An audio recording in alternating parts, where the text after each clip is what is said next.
I'm watching that YouTube.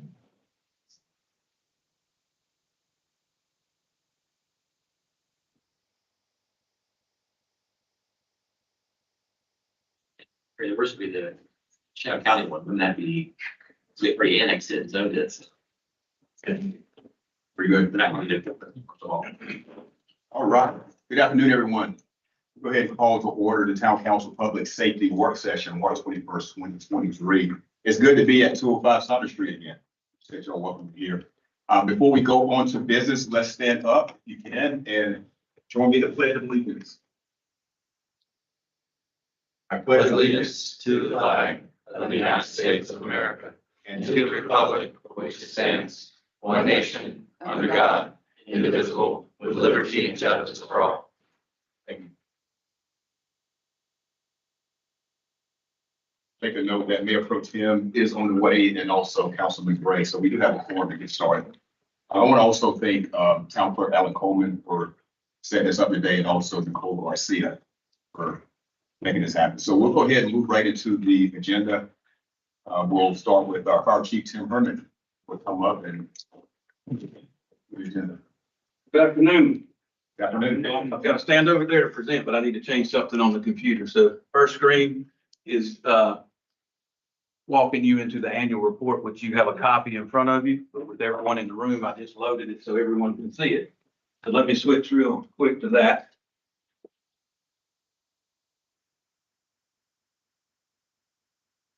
Right. So we put this together at the first of the year and presented it to Katie and me. And wanted to wait and show it to you first before we released it on our website and to the public. So this is the 2022 annual report. The intention of this report is a public facing document for a citizen to take a look at it. It's not too long, not too short. This kind of covers a year in review. It's got some statistics in it and a few other things. So again, you've got it in front of you, so let's just walk through it. Now there's parts I'm not gonna read it to you. I want you to review it and look through it. The second page is the table of contents, of course. Then we get to a letter from me that just reviews the year and some things, some accomplishments that we had and some things to look forward to. So when we get a moment, just take a look at that. So this page here is our mission statement that we're very proud of, that the Apex Fire Department. Three big areas of focus here. Number one, risk reduction, preventing the incident from occurring to start with. And then response readiness, that we know we're gonna have to respond. So we want to be ready in all times that stands for.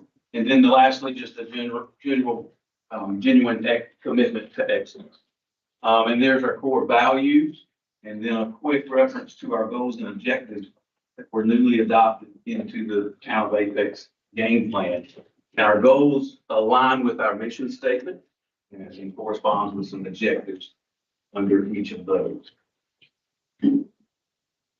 The next page is a bullet point of major accomplishments, whether it's just administration related or operation related. Obviously, I got here in September. This week marks 6 months on the job. So take it easy on this week. That's next one. That card expires after 2 months. My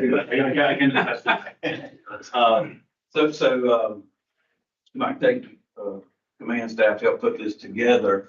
Some big ticket items, which we'll talk about here in a moment, but obviously Station 6, hiring 15 new firefighters, adding a new assistant chief position, which I'm going to get into that here in just a moment. The goals and objectives for the Town of Apex game plan. We were blessed to get lots of equipment this current budget year, a lot of new initiatives, some things going on in operations, new medical equipment, some new automatic defibrillators, some new hoses and different packs that we use. So a lot of stuff like that to help in operations. And I won't read every bullet point. I know you're looking at it in front of you. And that last one there, hired a new fire. Thankful for that. Thank you. Next page highlights the Fire Academy. We're very excited right now because they are wrapping up. I think 5 weeks, maybe 6 weeks left. before they graduate. And this is just outlining what they did in 2022, and then also what they'll continue to do before they graduate. Next page gets into some statistics. Again, this is a document, we get really deeper into this at Fire Admin. This is just for the public to view, of a snapshot of some numbers. So the population, and I want to point out that population in areas served includes the entire fire district, which includes rural unincorporated areas, so not just the city limits of Bay. So our total calls in 2022, 4,485 calls, emergency calls of service. That next one, unit responses, that's how many responses a fire truck went on. So an incident is just one call, whether it's a vehicle accident, a house fire, a medical call. Some of those require more than one engine. So that's why the unit response is higher than the total call volume. For a house fire, for instance, there's been 4 engines, 1 ladder, 1 rescue, 1 battalion chief for that call type. So emergency vehicles went out 6,793 times. Training hours highlighted over there, 34,000 plus for the whole department. And then the next 2 rows here just highlights some call types, and these are related to situations found. So for example, the fires, that was 117 actual fires, whether it was a house fire, a vehicle fire, a grass fire, or what have you. We were dispatched to many more than that. For example, we were probably dispatched to 300 house fires.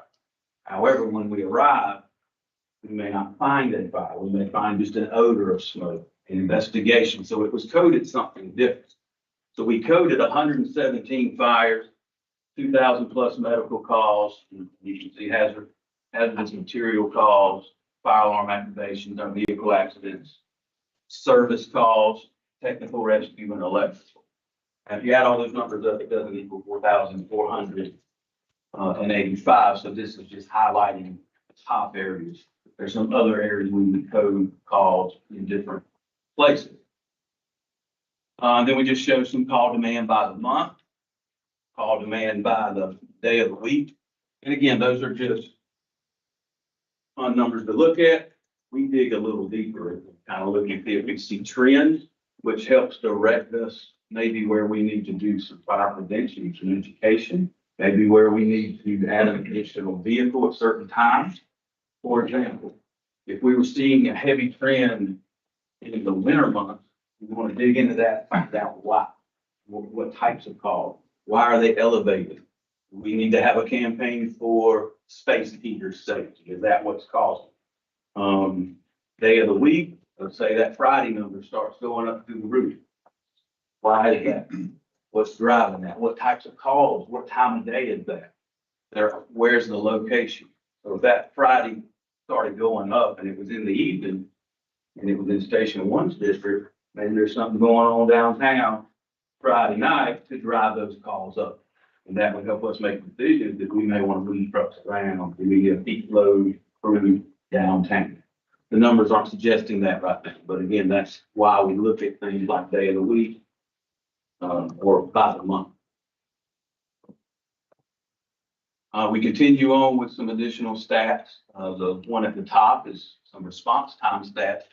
This again is for the entire fire district, not broke out in city and rural here. It can be. And this is just showing turnout, travel, and then those 2 added together. I want to draw your attention that this is measured in the 90th percentile, not in the average, not at 50%.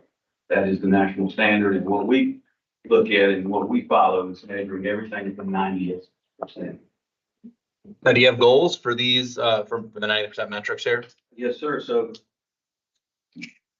our turnout time is 90 seconds, a minute and a half. And so one thing I did when I arrived is look at how we were reporting that, looking at that, how we're improving it. So we send out a weekly turnout time report every week to our entire staff. And it's broke down into each truck, broke down into daytime, nighttime, so they can see where they're not meeting 90 seconds. And then they can see where they need to improve to meet that 90-second goal. It turns into a bit of a competition at that point as well, that they can see that A shift and B shift Station 1, Station 2 are doing it. You know, it can be done, but it also shows challenges. One thing we look at is station design, where the bedroom is related to where the apparatus bay is. So that you think about how fast does it take to go from point A to point B.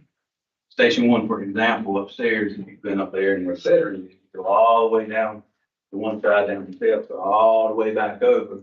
Fire is problematic. Yeah, nothing we can really do about that, but if you can do something about it in the future when we design fire stations. Travel time, so that's a good question, and it's actually on a district slide. We're currently looking at 5-minute travel time, and I have some questions about what are we doing it in? What do we want to adopt as a council, as a staff? What are our goals? What do we want to do? So that's called standard of coverage. What is our standard? So I think that's a conversation that we need to have moving forward. Good question. Just moving on. So we, just fun numbers by the shift. That really doesn't matter. Our staff likes to look at that. A shift ran more than C shift, B shift kind of competition, if you would. Mutual aid received, given. So that's how many times another fire department came in our fire district with us. Of course, I think everybody in the room is aware of CAM and our partners and how we work as one fire department. So that's how many times a carry truck or a Morrisville truck or possibly Holly Springs and Fairview came with us. We're dispatched by closest unit. So we're going to feel that response by the closest engines, the closest ladders, what happened. We went in someone else's district 292 times. Interesting fact here is our call demand increased 15%, a little over 15% from last year. So it's a pretty hefty increase, something to keep an eye on as we continue to grow. Population drives calls, people drive calls, and as our population goes up, that will increase as well. Well, that's faster than population growth, right? Do what, I'm sorry. That's faster than population growth. Yes, yeah, it is. So something we definitely want to kind of look at and dig into and break out even more. Turn into a data nerd, but I love looking into the other calls. Fire, where are these types of calls and which ones are occurring? So as far as the metrics that we're talking about, the turnout and travel time, seems like travel time is driven mostly by where your stations are, right? We're building new stations, gonna help. In terms of turnout time, do we have a plan to drive that down to the 90 seconds, or is that just kind Yeah, of so that was part of reporting that, so our people knew. So you don't know what to fix if you don't know it. So they did not know we had a goal, and our executive staff before I arrived was looking at that goal. And I think it was shared with our folks monthly or quarterly. But again, if you don't see it weekly in a small chunk, when we send the report out, they actually see the call they were over. They see how many seconds they were over. So they can look back and maybe see what happened. Is that at night? Are we seeing trends? So if we continue to see a trend, that's when we get involved and have conversations. Hey, what's going on? It's not a station issue because A shift's doing it, but B shift's not doing it. So it's a crew issue. You have a member that's not getting up and on the truck in a timely fashion. So just getting this data going and building where we can look at 6 months to a year to look at those trends. Does that answer? Yeah. So the expectation, and that's part of, well, a clear expectation, that 90 seconds is our goal. Last two areas here, just some more breaking out by the station and by the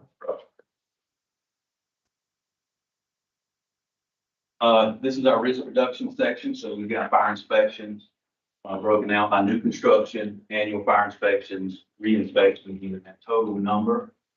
Plan review section there. Some community activities. So in-person visits versus some educational materials that we provide.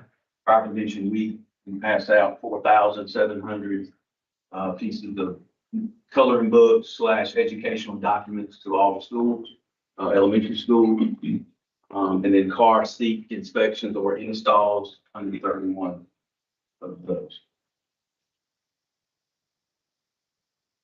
This is just a quick little glance of all the calls plotted for 2022. The big red dots are the station location, and we've already plotted, as you can see, Station 6.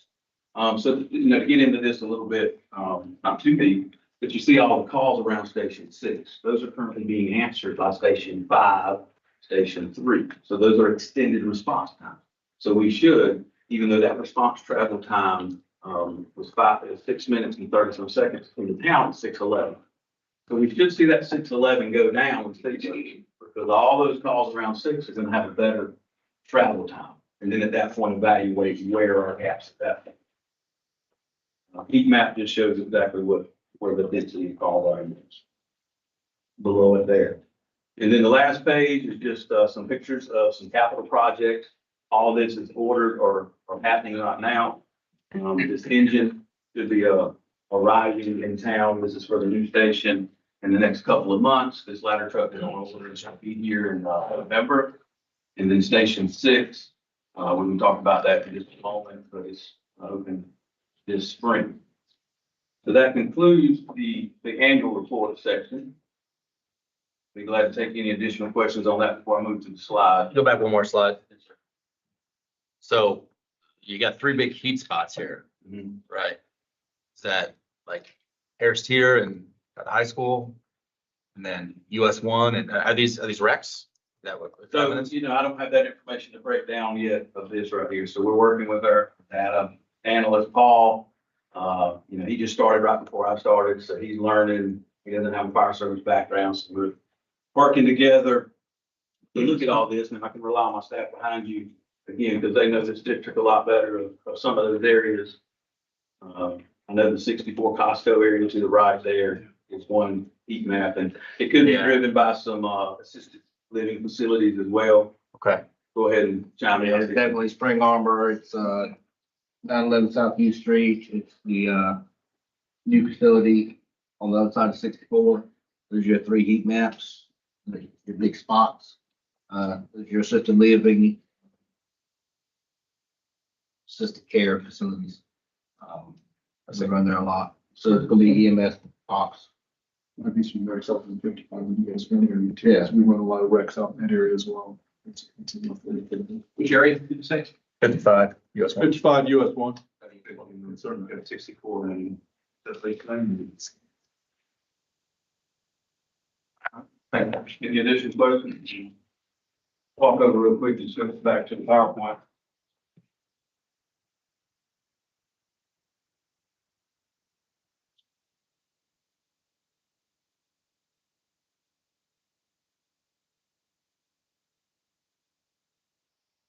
We talked about the recruits, but just a real quick slide. So they graduate April the 21st. So you all be receiving an invitation to that ceremony. It's a big ceremony for them and also a lot of promotions.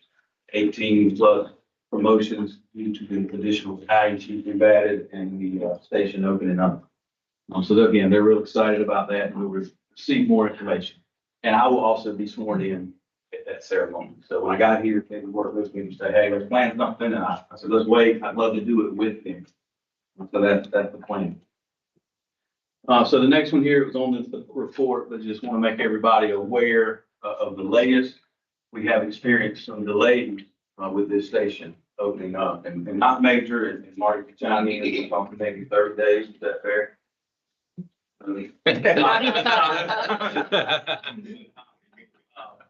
However, the fire service is known to have a backup plan and a backup plan for that.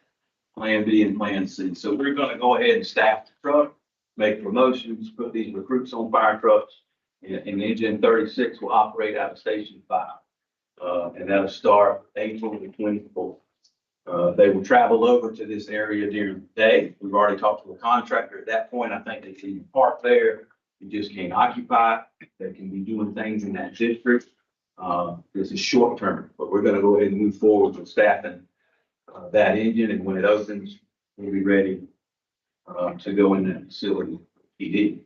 And then we'll be planning, we'll be certainly a part of that open ceremony, open house event that we're looking forward to planning. All right, so next personnel update. In front of you is a current organizational chart. We've made some changes since I arrived. So let's start on the far right with our fire marshal. And I've got them in the room. Thank you for being here. I'd like to introduce each of them. So Carl Hudrich is our fire marshal, and he looks after that division of risk reduction and has a deputy fire marshal and a fire inspector under him. Then we move to the left of our assistant chief of operations, Chief Jeff Ham. Raise your hand, make sure I know who you are. So he's in charge of who sees the public every day, who's on the ground. So right under him is our training coordinator to ensure that we receive all the training that we need, both internal, external, our records. And then manages the battalion chiefs, which you see we've added one. So on April the 24th, we will have 2 shift supervisors 24/7. And then below that are all the companies that we have in our 6 stations, the company officers, our engineers, firefighters. All right, the next one here is Assistant Chief Jeff Maynard over support services. He ensures that the doors go up and the trucks can roll out. It is a very important job of vehicle maintenance, supplies, station maintenance, contracts, purchase orders. He comes to work every day with 10 emails if something's broke, something's wrong. There's always a need with 100+ employees and the amount of vehicles that we have, equipment that we have. And he makes sure for his staff that it's ready to go at all times. So that's a very important job. And then to the far left is the new assistant chief that will be starting real soon. We have final interviews this Friday and Monday. This is over professional standards. This will be over our ISO, making sure that we remain a class 1 at all times. This person will be over accreditation as we continue to strive to achieve international accreditation. And then has the system and performance standards below this person. So I'm very excited to get this to Richard Field. And that's going to dig even deeper into these data questions, dig even deeper where we need to do things, where we need to move things, and where we need to build things. So this is the current organizational chart. Next item on the agenda is policy procedure updates. So when I arrived, I wanted to complete a total evaluation of all guidelines, policies, procedures, programs. What are we doing? And what do we need to change, if anything? So once I arrived and reviewed all that, we hit the ground running and 12 new or revised standard operating guidelines put into place for the first 4 months. And again, to make sure that we're doing things best practices, we're doing things to meet some requirements. These are just examples of some areas that I focused on. Was Mayday, firefighter safety, fire ground procedures, technical rescue policies, fire alarm and fire watch policies, key secure, and hazardous materials. We also added a cancer benefit program. This is a program from the state of North Carolina. We just made sure they had the information if they had cancer, how to get additional help. Pre-incident planning program. We revised our total training program and then added a new assigned vehicle program. We currently have 29 new guidelines in the pipeline for the next 6 months, all related to administration, safety, operational, apparatus, operations, and some professional development programs. So it can only take for so much change at one time. 12 was a lot. 12 was more than honestly I wanted to do. Some things needed to happen. 29 is a real large number, but again, we've got to build firm foundation of some things that either are not in place or need to be revised. Our last policy update slide here is Town's emergency operation plan. Emergency management currently falls under the fire chief.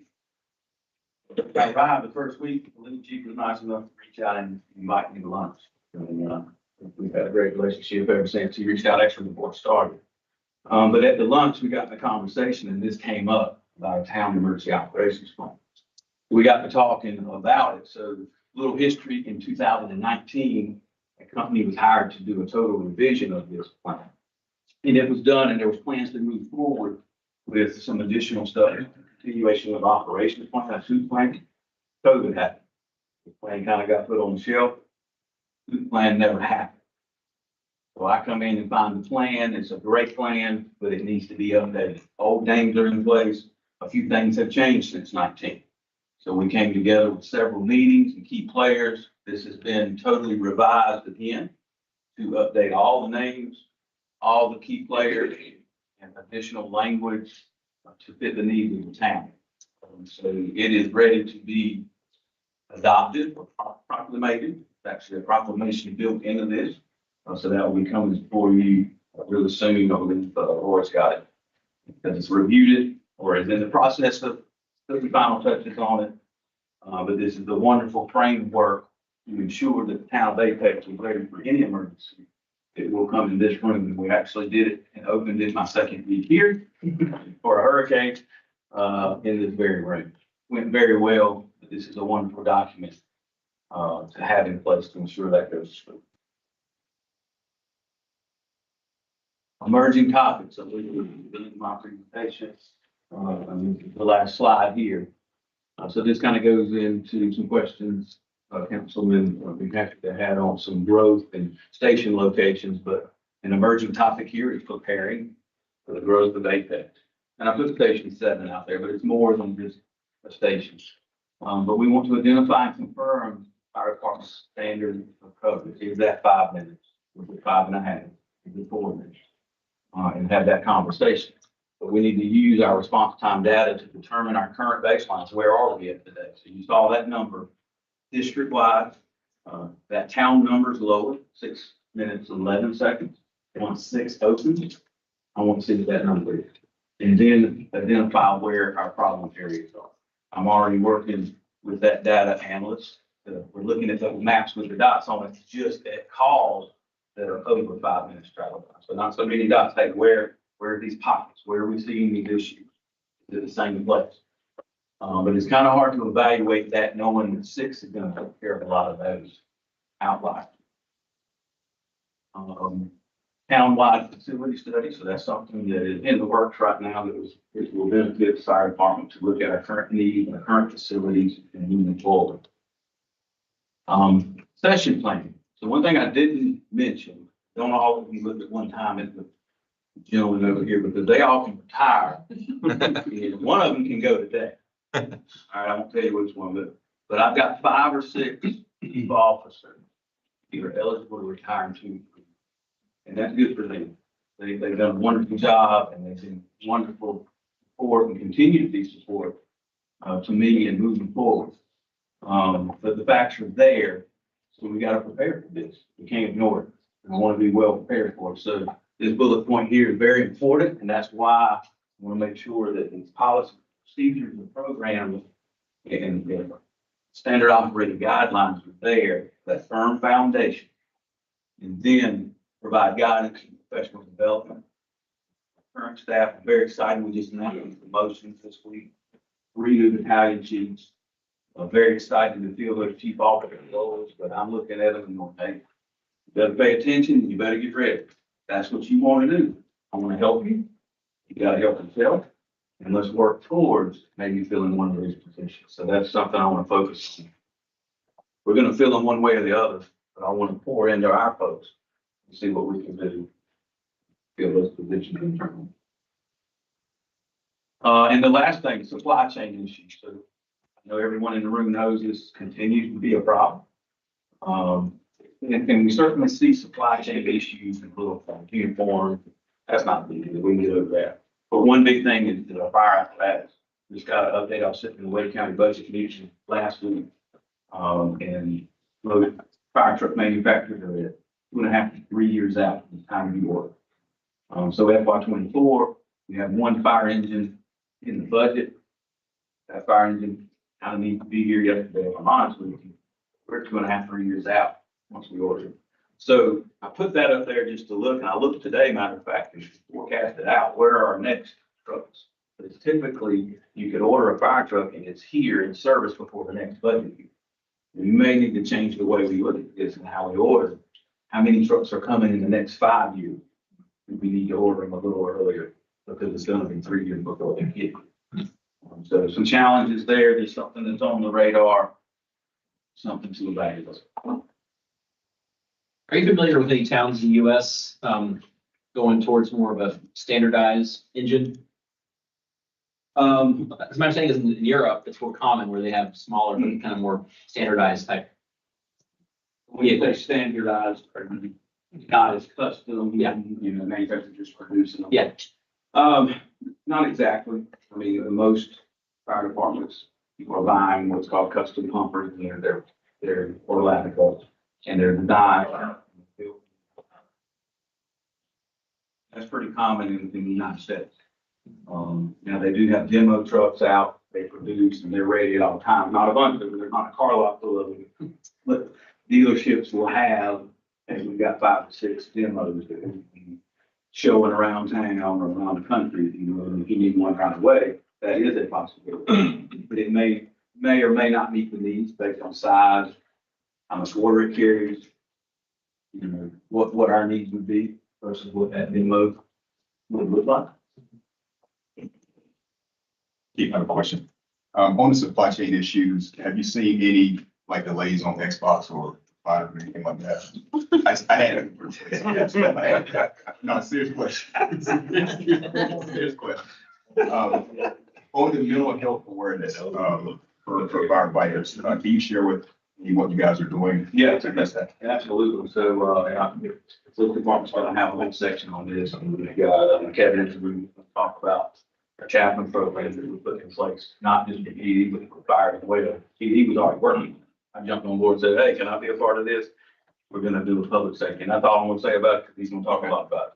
On top of that, so peer support is big. So we've got some internal folks who have done some peer support training. So we're going to have a chaplain program, have an internal peer support program, mental health awareness issue, so some policy and programs and proceedings on all of that stuff. It's a big topic, it's a big deal. Thank you so much. Thank you for your leadership. Excellent presentation. Any other questions? Council. Thank you, sir. Yep, thank you.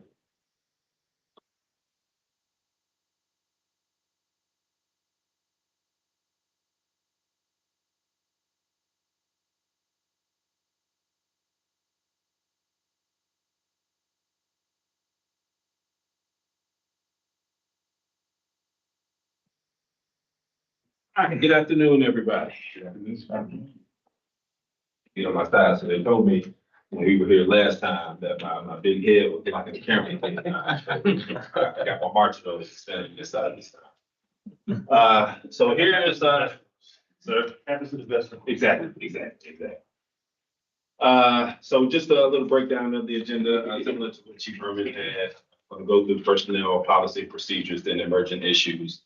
Just breaking down some of the things that we're gonna talk about with promotions, staffing levels, and our policy procedure. Gonna give a little update on the community advisory board and the work that's been done on that, our crisis response program, and also chaplain program, like Chief Herman just alluded to. And then some of the emergent issues that we have coming up, and then we ended with a good, pleasant surprise. So personnel. So first thing I want to start with is announcing some of the recent promotions that we made. So these 3 spiraling gentlemen right here have just recently been promoted to the rank of lieutenant. So we have Lieutenant Chris Myers, Lieutenant Brian Opitz, and Lieutenant Greg Paulin. For those that were in attendance when we did our award ceremony several months ago, some of the pictures, someone almost looks like they were 12 years old. So, man, I had everybody in the department get a brand new picture. So the faces match up with the people that you see in real life now. So these are our brand new pictures. So they look realistic of what these individuals look like today. But these 3 have been doing a good job since being promoted, and we're happy to have them in place there. And what we have coming on the horizon is we just finished up with a sergeant process, and these individuals were actually promoted on April 3rd is the day that they take over their new positions as sergeants.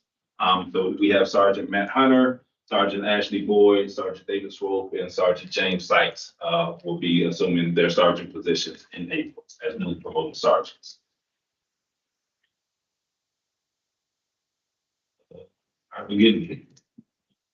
So our department staffing. So today, we have 89 of our sworn positions filled. So those are our sworn officer positions. Today, we have 89 in place. We have 6 conditional offers that have been accepted. So one of the things that we changed in our hiring process and our recruitment process last year was when I got here, we would open up a position and people applied, and then we would close it. And all we had to work with the individuals that were in that process, but our process is a very long process. It's several months long to go through everything that we have to go through. And we may only get a handful of individuals that made it all the way through our process that we could hire. And we have lost 3, 4, maybe even 5 months of time that we weren't actively recruiting because we had closed the process. So we changed up and we went to a constant open process, and the training staff and the recruitment staff and admin, they've done a really good job of getting us on track and on schedule with how these go. So the 6 that we have, so we currently have 3 new officers that started last month or the month before last. And the next 3 will be here, will start in a couple weeks. And then the following 3 will be starting several weeks after that. And so we have it, we haven't really lined up to where we're continually running these processes and they're continually going. So we can get to that final number where we can get all our positions filled. And so with this number here, we have still 4 positions open that we need to fill. And we already have, the date scheduled. Well, we just had some interviews, fingers crossed. If we can get lucky and actually pull 4 quality candidates from that process, then we will have those 4 positions in the next month or so, potentially will be up in the conditional offers, and that would, fulfill all the positions that we have continued to find everybody making it through background. But if that's not the case, we still have our process in place where we're still taking in applications now. And if we don't get all 4 positions filled up with the most recent process we've done, we have another process ready to go right after that one. So, we're really hopeful by June. In June is really what I'm pushing the staff to get us to where all 99 of our current sworn positions will be filled by June. And so the staff has done a really, really good job pushing those efforts forward. With our telecommunicator position, so we currently have 10 positions filled. We don't have any conditional offers out on those positions. We just posted, I think, last week or the week before last, that we have 3 positions to fill. We have 1 supervisor position in our telecommunicator center and 2 regular telecommunicator positions. So we just started our recruitment of those positions, and we're working to get those positions filled also. And then with the rest of our non-sworn positions, we have 13 positions filled. So those positions consist of our record staff and some of our other non-sworn staff members, like the executive assistant, our crime analyst, our crisis counselor, all of the other positions that we have in the department. And we have 1 conditional offer that's out there right now. So 1 individual that should be coming on board with us soon, and then that will leave us with 1 other vacancy, non-sworn position. So this is just a breakdown of all the positions that we have in the department and where we are with them. And so, naturally, I would love to be able to stand up here and all the full sworn position or all of the positions should be full. But we've been working through, just the challenges that we're seeing in the profession holistically. And our staff has been doing a really good job of being out there recruiting to get these positions filled with quality people. How would you say, sorry, Go first. sure. How would you say our vacancy rate here? 10% vacancy rate doesn't sound horrible, doesn't sound great, but not horrible, right? How does that compare to some of our neighboring municipalities and what other people around us are seeing? Are we doing better, about the same, a little worse? So it goes in ebbs and flows. And so you take some of the larger departments, so take Raleigh, our percentage is a lot better than what Raleigh's percentage is. They have a lot more vacancy percentage wise than the 10% that we're looking at here. And it's roughly 10% when you look at our sworn positions. When you factor in all the positions, I think we're around 6 or 7%, the agency as a whole. And so that's a really good number. When you look at Holly Springs and Fuquay, we're all right on par with one another. Fuquay may be a little bit further ahead with us because they're a smaller department. They don't have as many positions to fill. I know in talking to their chief recently, they may have only had a few positions that they had out that they needed to fill. So we're doing pretty good comparable to the agencies that are around us. We're all seeing a lot of the similar challenges, and we're all fighting for the same talent that's out there. Yeah, you collect, I don't know if this is the right place to talk about it. Do you have like attrition stats to what our turnover is? How that Yes. compares to some of our So competitors as well in this marketplace? compared to the others, I would have to check with HR because they handle a lot of that stuff. We look more so at the people, our attrition rate and why people are leaving and how frequently people are leaving us. For the 15 positions that you're filling here, is that the result of growth or is that the result of attrition? Both. Both. So some positions we've added this fiscal year that we needed to fill, and some are, have come from people leaving, whether, they left on their own or whether we got rid of them. So it's a combination of all. Do we know why people are leaving? Are they moving out of town or is it? So it's a combination of everything. It's a combination of everything. So we've had several people retire. They were eligible to retire and so they retired. One of our more recent individuals to leave left because he moved out of state to the state that his wife was from. And so they were moving to be closer to their family. We've had several people that have gotten out of law enforcement, that took private sector jobs and they left to get out of law enforcement and go into the private sector.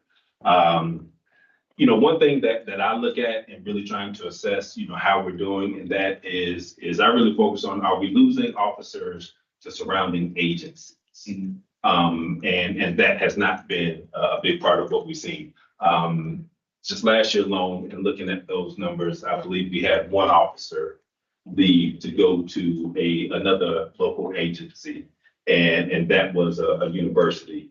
Largely spurred on because the university had a much better education reimbursement program than what we had here. That was, what that officer explained to me was the driving force of why they wanted to go to get a free degree. And so when we look at what's happening locally, that's been the bulk of it. Fair enough, thank you. So getting into the policy and procedure update. So when we were here the last time, and I talked through some of the new positions and some of the new individuals that we have brought on for some of the programs or the policies that they were going to be working on. So I'm actually going to bring some of them up to give you all an update on what they have been doing in the work in the areas that we hired them to work on. So first up, I'm going to bring our compliance manager, Megan Simpson, who was going to talk about the work that she's been doing on the Community Advisory Board. We sent some information out to you all, and you all have some books that she thought would be helpful for you all to read through to better understand all of the work that has gone into that. So we'll have Ms. Simpson come on.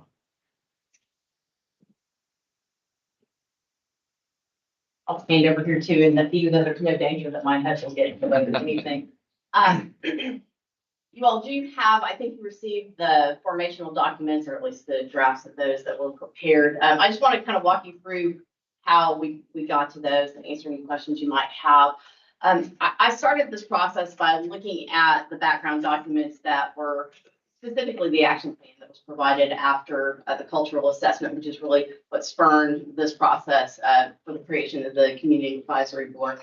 In that action plan, it required researching North Carolina and national boards that were comparable, as well as creating a mission and purpose for the board, and then consulting with the town manager, who would then consult with the council members and the mayor about the eventual formation of the board. The research, the book that you have in front of you, the Police Accountability book, is a book that I use to do the research within the state of North Carolina. Was compiled by the UNC School of Government, professor there, who really utilized students and other research assistants to go to the communities in North Carolina and talk to them about the types of boards that they had, how they were formed, how long they had existed, just general information. It's really a compilation of information about those boards. And then I utilized an additional article from NYU School of Law, the project. They have an article about specifically community advisory, what works, what doesn't. It came out in 2020. I was able to then glean a lot of information about the places that they had contacted through their research, look at their boards, look at some comparable data, condense that into a couple of places within North Carolina, Burlington and Morrisville, and a couple of places nationally, Norman, Oklahoma, and Albemarle County, Virginia. Wish I'd picked a place that was easier to say. But, It is really difficult, I'll tell you right now, to compare boards for a couple of reasons. One of them, it's much like trying to create a mock jury for a trial. You know, they have the companies that will say, oh, we'll pick your perfect jurors. You can get somebody or a board or a person that on paper is comparable to the person that you have in front of you, but there's just one difference that will make all the difference in how things operate.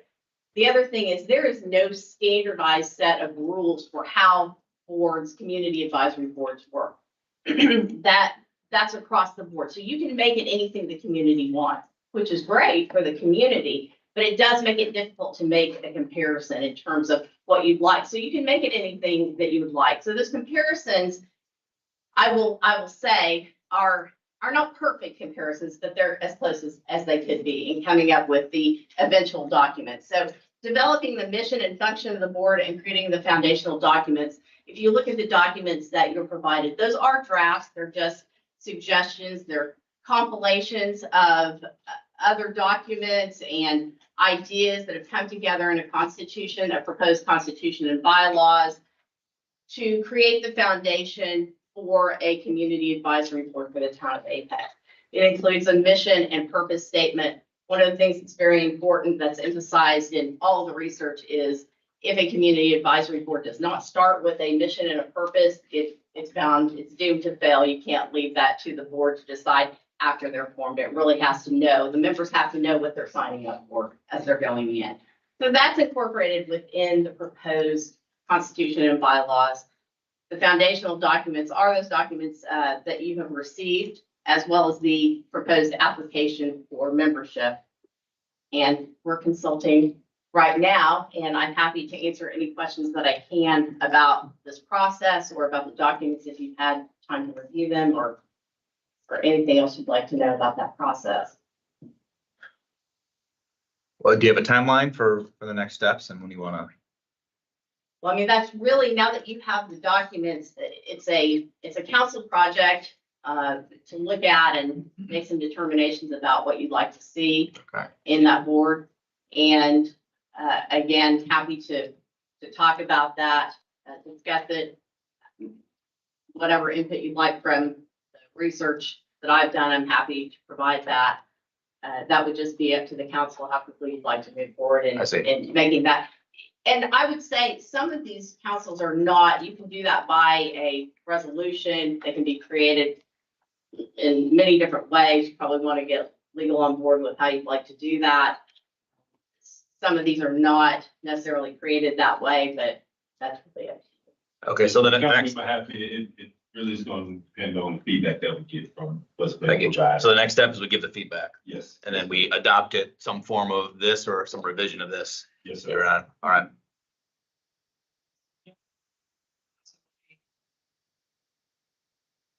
Plus 50 agendas, a work session, where we provide that feedback, or whether we have a timeline, to be able to do that, because we just got the documents yesterday, right? Right. So, being able to have time to, formulate a response and then discuss it as council, give you feedback. That sound? Yeah, sounds right. We should give ourselves timelines as far as like, we should be required to give the feedback, put the feedback back at some point, and they can all collect that. And then if you want to go this route, work session, having everybody's feedback kind of together, looking at it together, would be helpful, I think. So we need to get ourselves that timelines. Are you suggesting that we give our feedback, the department respond to that first, and then we discuss it, or did we just all bring our feedback into the work session? And if you minutes, Lauren's looked at it too, right? You kind of, They put it in first, and then back to the work session. Is that what you were? yeah, I guess so. I hadn't thought. I think it makes sense to at least do one offline iteration where we like give Yeah. feedback email before we sit down and have another draft with Laura's. Give an email via feedback first, and then down for the work session discussion. So our thoughts. And so do we want to set a timeline for the work session, like we want on the first meeting in April? That too soon? It's probably too soon for them to collect the feedback and then also produce another draft, right? Another, Yeah, we booked. Yeah. All day. So how about we say May? Well, a couple weeks. You need, I guess, right? Right, we need to Feedback be, first, and then some amount of time, longer, by 2 weeks for that response. And then figure out the schedule, I guess. Yeah, and I think the work session could be used, if there's areas of disagreement amongst ourselves. We just decide in the work session as to what direction we want to go. So May 16th, we have a work session scheduled to discuss the first review of the second review of the planning changes. So we could potentially add it there. I can check and see who is there. They can meet for that. By planning, you mean the housing set of things? No, the change to how planning presents, they're doing some video updates. I don't know. This is the one with the meetings. First reading. Yeah. The first reading, second reading. We can pick it back off. Sure. That sounds good. Yes.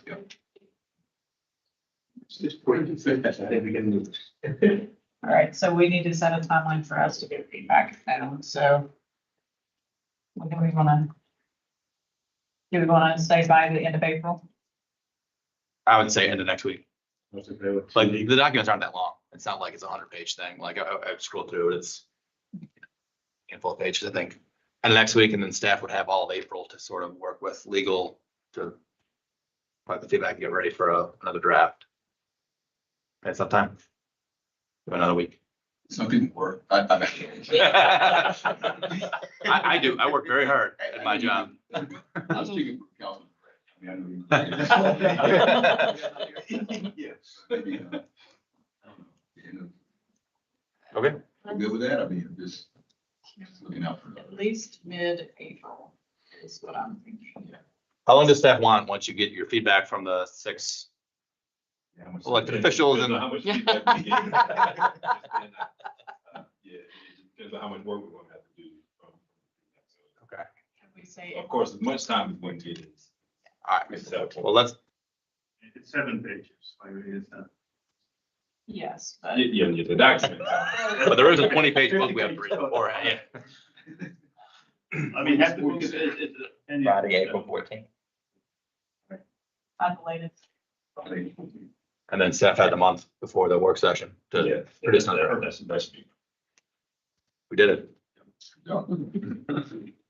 Next, I'm going to bring up Ms. Kia Morton, who is our crisis counselor, to talk about the work she's been doing in our crisis response program. I won't use the head joke. Just was gonna speak briefly about what I've been doing. I know the big question is kind of, what does a crisis counselor do? I know each police department and each state have a different qualification of what that looks like, but here, in my 6 months of being here, I have, provided and conducted follow-ups with community members for incident reports that we receive, whether that be mental health or substance abuse. A lot of my follow-up does not all come strictly from just incident reports. We do walk-ins. I do have referrals from the church community. We have, I may be in a community engagement where someone will mention something, and that can also drive some of the follow-up and meetings that we have and kind of serving that. And so all of my cases are children and adults. So I do all ages, elderly as well. And then the case management does have an ongoing follow-up process for extra support.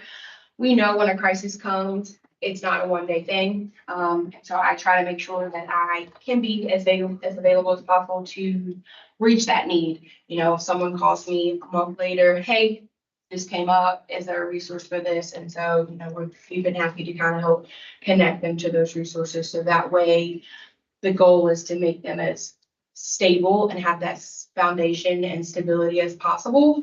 And life stressors come, so that may not, even out, may take a year, may take 2 years. I'm very adamant about that it's okay. It's okay if another call comes in, and we will address those new needs as they come. And so that's been something that I have been working on since being here, as well as more of like an admin side of things to kind of get the program going. I've been assisting and helping write the policy, working on forms and kind of looking at what we would need here. What better suits the people here. So if that's, we have, for instance, as there's someone that I work with fairly frequently, this family, and so, you know, we have an alert in the system. So if officers go out, they kind of know a little bit about this person and continuing to push forward protocols and procedures for that to kind of better, you know, better serve them and be able to better serve them in that moment. Sometimes you may find one who loves Dr. Pepper, you know, and just knowing those small details really make conversations go a long way because it does feel more genuine. It does feel like you're building that rapport with them. And so you're not just someone who's randomly coming in to kind of assess a situation that they feel you may not know much about. Something else that I've been working on is really getting to know the community, growing in a capacity of building those partnerships, community engagement. I've taken the time to tour several hospitals. I went to Corral and spoke with the staff there and really just building that. I stand on, if I'm going to recommend something to someone, I want to know what that agency looks like. I want to know their staff by name. So part of my role and something that I've taken on is doing that. I'm also new to the state, so that also makes it a little bit easier for me to kind of go in and learn more about Apex, Wake County, and what we have to offer, because a lot of the services that we have here don't necessarily meet the needs of everyone. And so they will have to travel. I did ride along some field transitions and being able to see what the EMS does and how they work with those individuals, the syringe exchange in that process. So being more familiar with the community, the stakeholders, and what we have here has really made this position be able to grow. So that way, when someone comes to me, you know, it's not always a let me get back to you so I can look into that. I've already been building a database of resource lists. I've worked with the chaplain to kind of build those.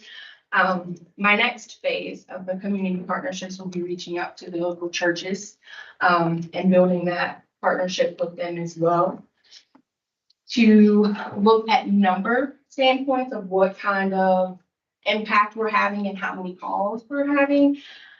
In 6 months, I've had 105 cases assigned to me. From October to December, I had 65, and today, most recent case was yesterday, has been 40. And so that does not include, you know, the walk-ins that I mentioned, that does not include the CAD calls that don't receive reports, and that does not include any of the reports that are victims advocate Danica Coleman, she may be working on that. You know, once you get into domestic violence, you know that there's other causes and outlying things there, such as mental health and substance abuse. So tag teaming some of those calls with her, that has also kind of grown, as well as what we're doing and what we're seeing between the two of us. Can you describe to me the process? So the first response is still the officers responding to a call. So how do you get engaged, and what exactly is your role? I heard you talk about referrals, but do you actually do counseling in the process, or is it really just like pick people up with the right resources to take care of their mental health? So I recently from the board was approved. I am an LCSWA, so I am in the clinical supervision process. There is not, so crisis response is new. And so when you look at it from a clinical standpoint, it is not your traditional clinical process. Crisis intervention is considered clinical for clinical staff as well as psychoeducation. So educating someone about a diagnosis, educating them about coping skills and kind of how to manage that on a day-to-day basis would be considered clinical. But as far as what most people assume as clinical, sitting down, having counseling sessions, diagnosing, won't be something that would be taking place in this capacity. As far as my process right now, officers go out, they assess the scene, and if the call of nature could come in as trespassing. But once we get there, you know, they may notice that it's something else. And so from that standpoint, then they would either email me, or if it makes it through, it'll be assigned to me by the sergeant, and that's how I start to work with them. Another way for me to get involved would be through CAD calls, because again, those don't always have reports. So as I have a case right now that I'm gonna be working on that did not have a report, but it came in as a suicide threat. So we don't always have reports for them. And in the future, I will be going to those calls once we get to that stage of this process. But right now, the most of my referrals come in either officers, walk-ins, or okay. And so how do we deal with the, the time of the crisis, right?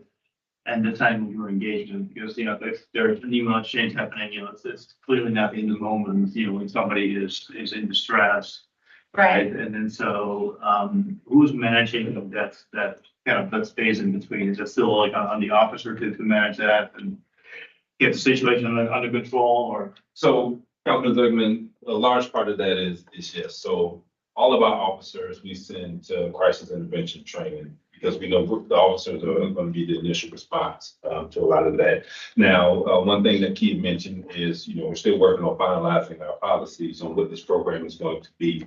And part of that is building in what is a dual response, looking like, or a co-responder, looking like where, Kia, or as we build this up, we're going to have to add more staff to this program. One thing, we can't provide that resource alone. And so having to take that into account to what our resources are today, what does that look like, and how do we do that to where, some of those incidents we can have her respond out, or depending on the information that comes and is tracked through our communication center, maybe something where an officer is dispatched initially, but she is also notified and she's available to head that way because we need the officer to make the initial contact. And then, she's available. In all of the research that we've done in looking at these programs, one thing that we found, and we haven't seen any program where there is the mental health, clinician or whoever, where they go to these things alone. That's not something that we see. So we're not going to have her do that because the industry shows that that's not best practice. And so what we see with these responders is either a co-responder where you have the health professional responding with an officer, or you have two health professionals that are partnered up and they're responding together.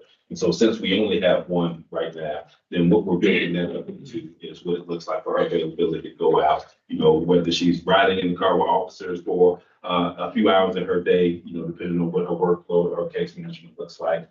Or if that's a dispatch here from the department where, there may be a detective or somebody that could get in the car and can go with her.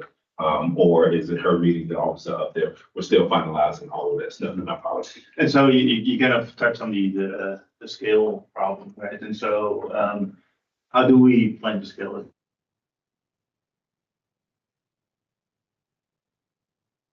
Could take on a case and then provide services like after a crisis situation, but to have some continuation of care. And so listen, don't get me wrong, like I'm a big fan, right? I also believe that not every case warrants, or like an armed officer responding to mental health cases is not always the best approach either, right? I understand the point about not, sending Kia out alone, which makes some exact sense, right? But like, how can we, address these situations like in the moment, right? Like, what kind of staff do we need to do that consistently, right? And kind of take that burden off of the back of the officers, right? And get more, mental health professionals engaged in a lot of that is contingent upon what's happening in the moment while we're getting called out there.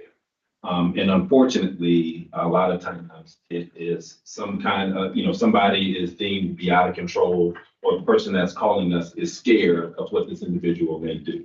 And what we see consistent in looking at the research in that is overwhelmingly an officer is going to be sent to that. And so like with a lot of medical calls that we go to right now, and say if they're not even mental health cases, but with medical calls, if the information that we collect from the caller, if any of that resonates that there is some kind of threat of violence or danger, EMS is not going in there. We get called and we go out there and they only come in after the scene has been considered safe and stable for them to come in, because we're the ones that's trained to handle, violence or anything like that, where the health professionals, that's not what they do. And so in the time of crisis, it really depends on the information that comes in. Part of what Kia is working on, what we're building out and what our program looks like, is as a component for our telecommunicators, and what does their script look like, and gathering that information so we can really, identify and diagnose what is the best response for us at that time.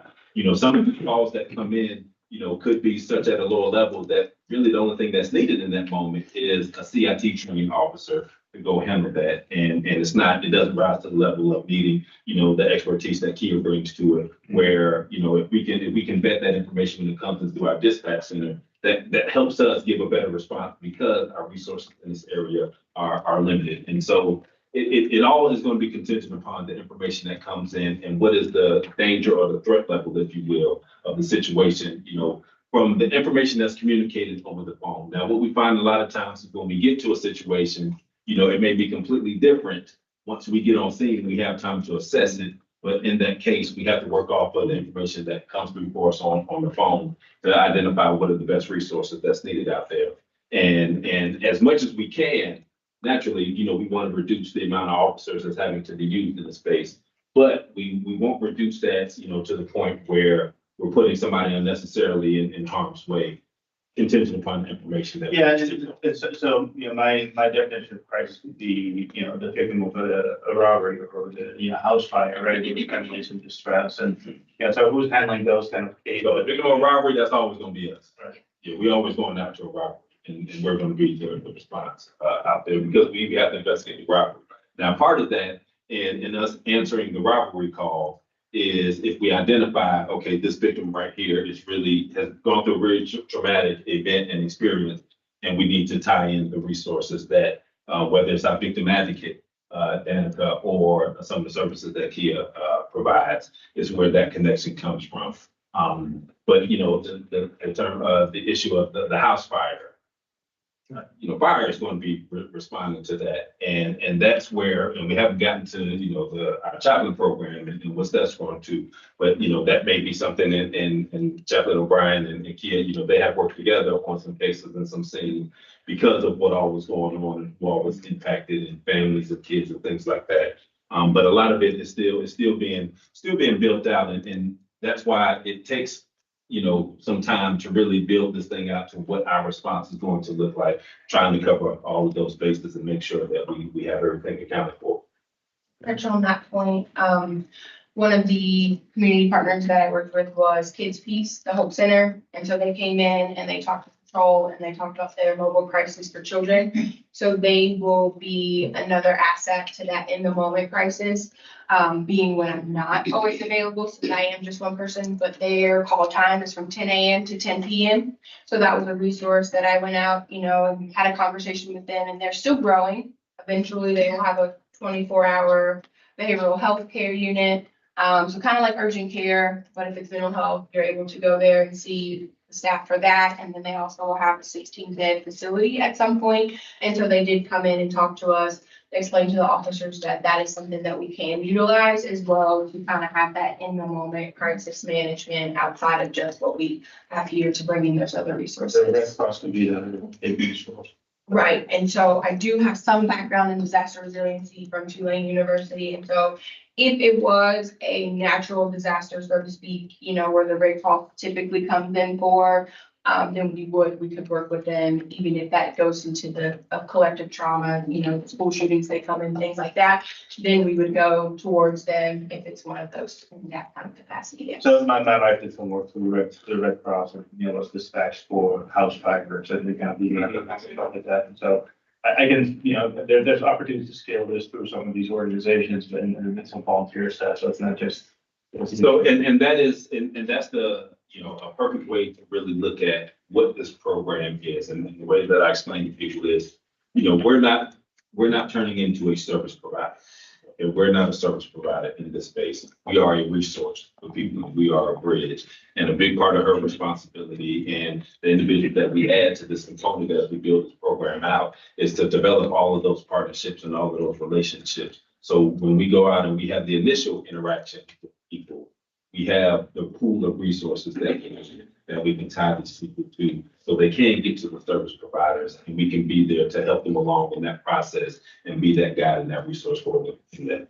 I sit on the task force meetings, Wake County Drug Prevention Overdose Coalition, the North Carolina co-response networking meeting. So I'm involved in a lot of meetings, so that way I can continue to build up those resources, so that way we can offer those to the community. On top of, working with the cases and working one-on-one with families, I do the backside work of the admin work, making sure that I'm getting those resources, community partnerships built, so that when we do roll out the program, we have all of those steps, kind of the different tiers, the different level of needs, because the focus here is primarily mental health and substance abuse. So, and one thing I did learn in Tulane is when you look at disaster resiliency, collective trauma versus mental health and substance abuse, so the Red Cross piece is two separate entities. So what I do and the calls that I would respond to would be separate from what your wife does with the Red Cross, although we blend together because trauma is trauma. It's two different types. It doesn't necessarily, it still falls under the same hat, but it'll impact people differently. So we will be more so focused in on mental health and substance use, because that's what I specialize in. But when it goes outside of that, we will definitely reach out to the resources. I would love to, I realize the program's still being built out, policies are still being made. But I would love to see kind of a year from now, what gaps still need to be filled. Like, what gaps are you noticing that are glaring, that where we don't have resources for, maybe in Wake County, or we haven't yet found a nonprofit that takes care of these types of things. So I would just love to know that information once you've really kind of dug into it a little bit more, and kind of see what's happening there. We are working with our TI a little bit and with Jen, our data analyst, so we will be collecting that. We're looking at days where our call volume is higher. We are looking at call volume by months, call volume by seasons, to also figure out where the gaps are. Harm reduction is one thing I know that we don't have a lot here in Apex. If you think about like healing transitions for the syringe exchange, there is not a location in Apex for that.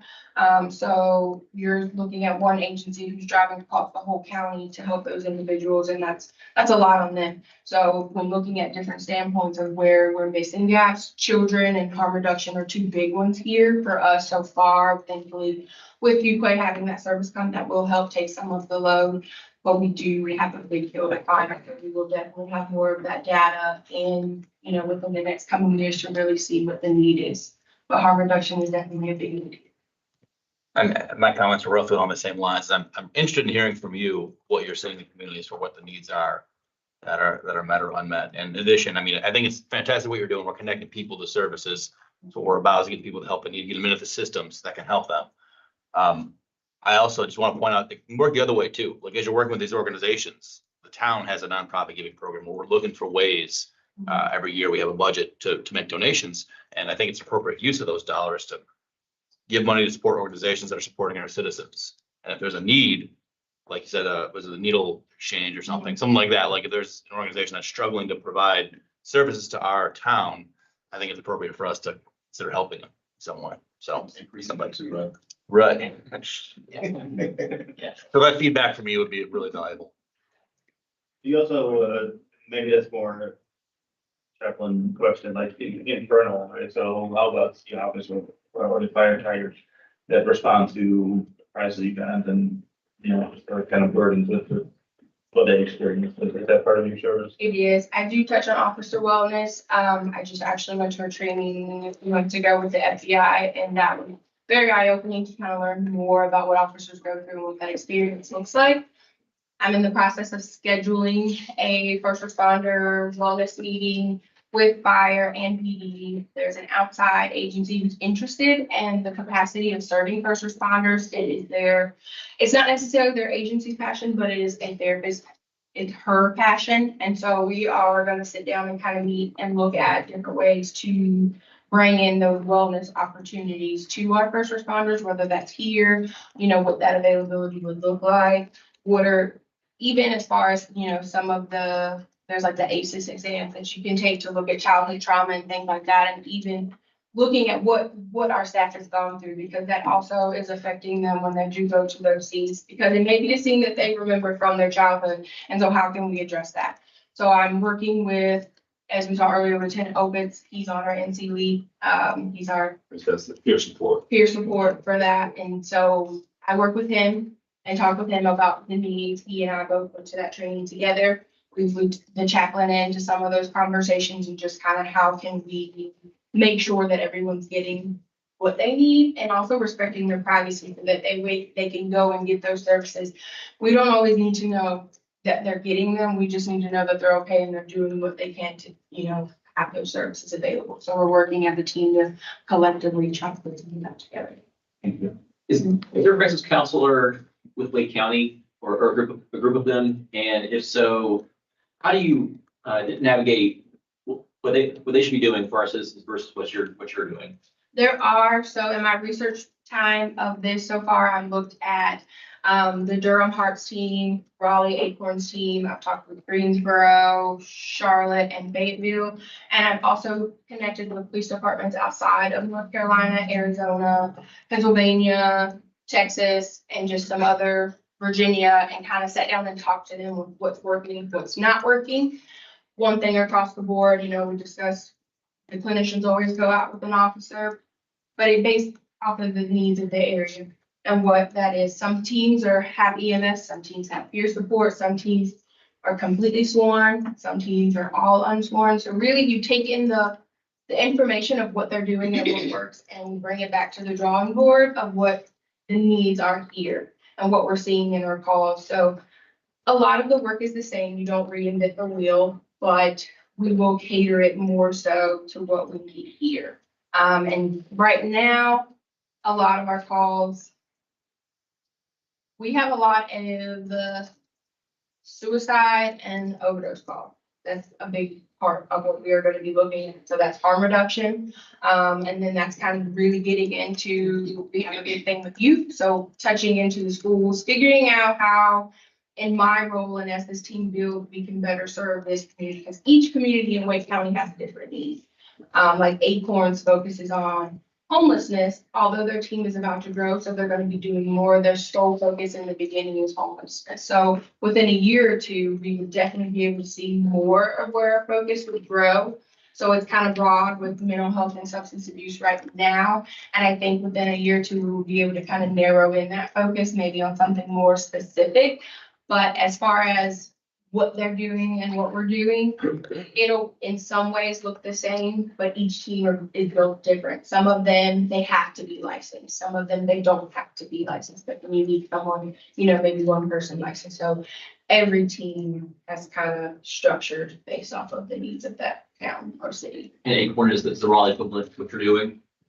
But it's just for, back in Ohio, there was a county-wide system where it could be court-ordered cases, but with a county team, like employed by the county, that would take care of, or provide services, right, to the people with dual diagnosis of mental health and substance abuse. Is there something in Wake County to that effect? I haven't seen that there is a Wake County institution that provides that service. So, what I've seen from Wake County, I've seen some of their county commissioners have gone and they look for entities in the community that they can support with county funding is what I've seen. And I think that's more of what their, protocols or how they are trying to help out and assist with the issue. But there's not a Wake County entity, organization, association that is county funded that provides this service. It's left up to either the towns or the cities or private businesses or nonprofits that provide that. Thank you all so much. Yeah, thank you for all your work. Thank you. And the last person we're going to bring up is our senior chaplain, Pastor Kevin O'Brien, is going to talk about our chaplain program and what our expansion of the program has been since he came on board with us. Thank you. Good afternoon, everybody. My full-time job, I'm just up the street here at Apex Baptist Church. I'm the congregational care pastor there. I also lead a faith-based nonprofit called One Step Ministries, which is it's a faith-based addiction counseling program. We meet weekly up here at the church and got all sorts of involvement from that. But Chief appointed me to this position back in the fall. and we hit the ground running. I've already worked really closely with Kia on a couple of crisis situations that came up shortly after I came on board. And not only did it give reassurance that this was a need, our working together was seamless, and the two families that were involved in these issues found the comfort that they needed in those moments. So it was a good thing. But the reality is that now Chief Herman got me involved with the fire department just a little over a month or two ago. So we're looking forward to building that relationship. I can't do all that by myself. I wish I could. So we're in the process of working with Officer Ragland and Officer Carter to expand our team.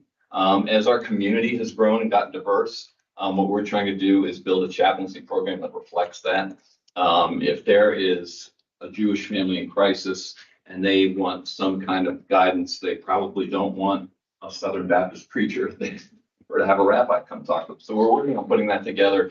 We had a luncheon a couple of weeks ago where a good number of clergy leaders in the area came to express an interest in getting involved in the program. So Officer Ragland and I are in the process of following up with those people. We understand that there'll be different commitment levels from those folks. But what we're trying to do again is just build a team of resources that not necessarily that everybody is going to be available to respond to an emergency call in the middle of the night, but if they can at least be available on an as need basis as best as we can set that up. That's our ultimate goal. So that's moving in the right direction right now. So we're excited about it. And yeah, any questions? Thanks, Pastor Kim. Sure thing. And one thing that I'll add on to what Pastor O'Brien was talking about, and when we built this program up, when I got here, we revamped the policy. I wanted to add more substance to it, but the expectations were about how this program was to move forward and how it was to work. And one of the big things that I've seen over my career, which has had a lot of success in how these programs work, is just frequency of seeing the chaplain, frequency of them being around. And that's one of the things that Kevin has really done a good job for us in the time that he's been in, to where he knows, that is a big need. If an officer is going to confide in him, he can't be a stranger to them. And he comes and he spends time here on a regular basis. It's just being here in the building and available for people to walk by and to talk. And I don't know how often they come to talk about something serious, or if most of it's just general conversation, just building up that relationship because he's here, he's available to talk to him. And when we met with, when we had our luncheon session with the individuals that were interested in being a part of the program, that was a big part of what we talked to them about, and the importance of that component of the program, that we're looking for people that, are willing to invest the time, consistently to come in here, because whether it's the police department, whether it's the fire department, people have to get comfortable with them. If I'm going to share a difficult thing that I'm dealing with or that I'm experiencing, the odds of me doing that with a stranger are a lot lower than somebody that I've had an opportunity to build up a rapport with. And so that has been a really big focus, and primary focus of the program and what we're trying to do with it. And so, we've gotten off to a good start, and I think we're in a good place. And with the fire department coming on board and us building this program together, I think, Chief Herman and I share in our commitment to make sure that we're providing as many resources that we can. Staff, public safety of this town. So, they are available to take care of the people in the community, but we got to make sure we take care of them first. Now I want to get to some emerging issues. So this graph right here, I've shared this with you all previously, but what it is a breakdown of all the months from 2022. And what's grayed out for each month is what were our highest 3 offenses, so our highest 3 crimes for each month. And as you can see, going through the entire year, there are 6 categories that are outlined on here. And so what we see is just some consistency in the crimes that we have going on in town throughout the year. So as we can see up here, one of these things is light. There we go. So fraud. Every month last year, fraud was in the top 3 of crimes. Another one is shoplifting. Shoplifting is very regularly in the top 3, one of the things that we see the most of. Other theft, all other thefts. So when you look at all other thefts, think about construction sites. Think about catalytic converters. those are the things that typically go into that category of all other thefts, which, you know, is why that number is what it is. Then we have drug cases and simple assaults. So I'm showing this because this is going to tie into some of the other slides that I show about, you know, why we're going in the direction that we're going in and what we're trying to do to impact what we're seeing as far as what's driving some of our crime. Could you elaborate on what fraud is? Like, it's a very broad term, right? So Jennifer can give us some of the highlights of fraud. Our crime analyst here can give us a quick rundown of what goes in that category. A fraud would be a credit card fraud. Someone breaks in your car, for example, they take your card, they go to Walmart, they buy gift cards. So using your credit card at Walmart to purchase gift cards, that's a fraud. If I steal your checkbook, you know, and go cash that. If I go to the store and, you know, use some of their stuff to make a purchase, open a bank account in your name, whether that's online or a credit card online or in a store. Even return frauds. If I go to the Lowe's and I just walk out and show you I have a receipt, you know, as I'm kind of walking out, use this receipt and that's a fake receipt. I didn't really use that, or I stole those items and I'm trying to return them. All kinds of just obtaining property by some type of false pretense is usually a pretty good generic definition. Identity theft, if somebody opens up a cell phone account in your name and has 6 months worth of bills before you find out about it, all of that goes into our fraud category. So emergent issues. So one of the things I want to talk about was technology. So recently acquired software and technology that we've obtained is financial skimming software, some cryptocurrency software, storage device repair and recovery tools and equipment, and some mobile digital forensic technology. How we obtain this software is Secret Service. A lot of people don't know, but the Secret Service is the lead agency in the country that works against fraud, counterfeiting, forgery, things like that. That was their primary mission when they were first formed, and then dignitary protection, you know, got attached to it.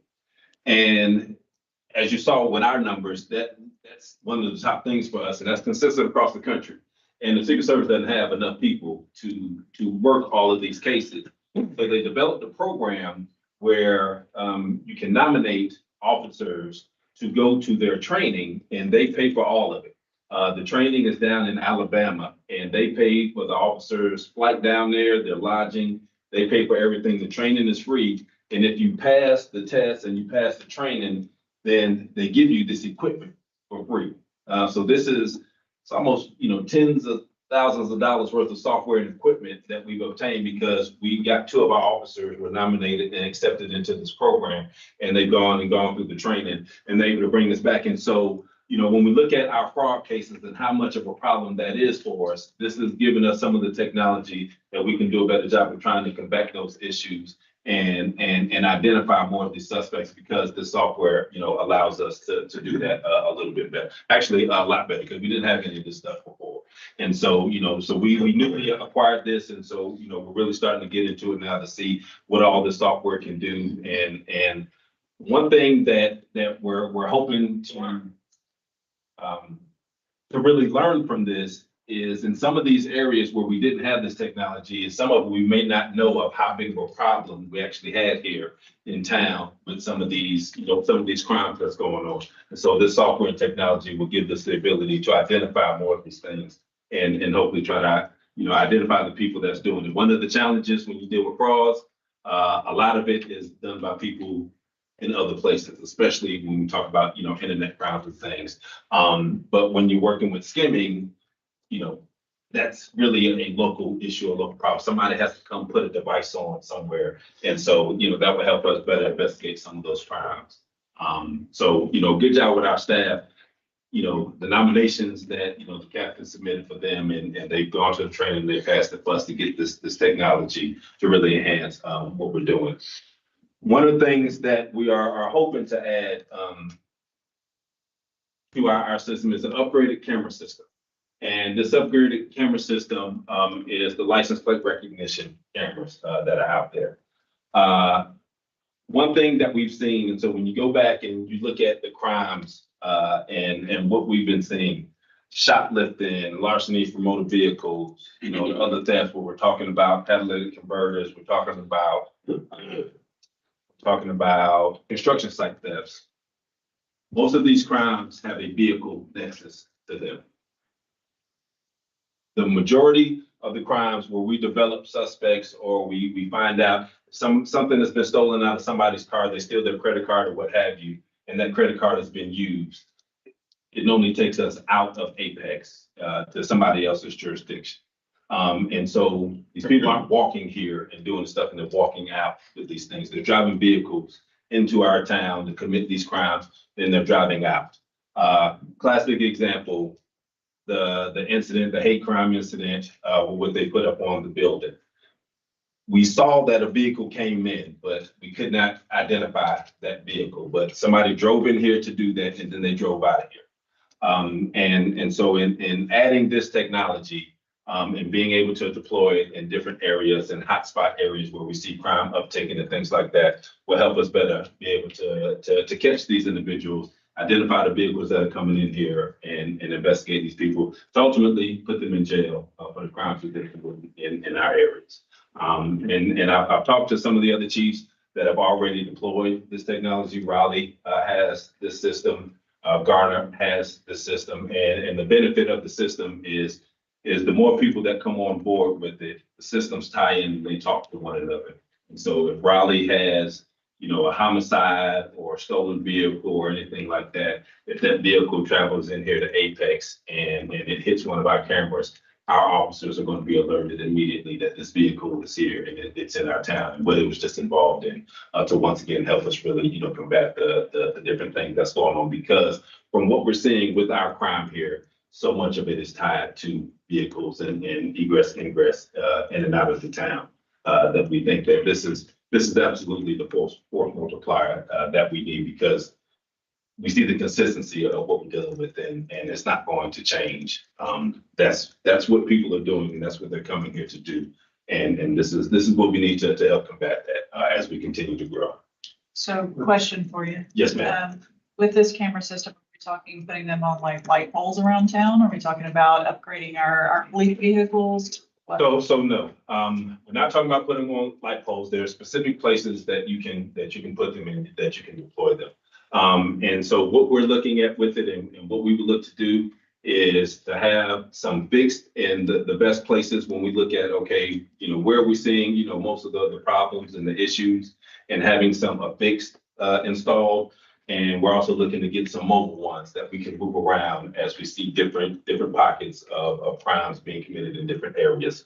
Another component of this program is it was really, so where this camera system came from and how they really got their start was through homeowners association and neighborhood communities, started getting them and implementing them. And so it is really a big public-private partnership that really goes into it. I met with one of the managers of one of our big box stores this morning, and we got to talking about it. And what you see a lot of agencies do in a lot of towns is, the police department gets this technology and starts the program, and then they start going to meet with their business owners where they have a lot of the shopliftings and the things like that. And that's what we'll be doing also, to where, they buy cameras, their own cameras, and they install them, and then they tie them into our system to where we have that shoplifting there.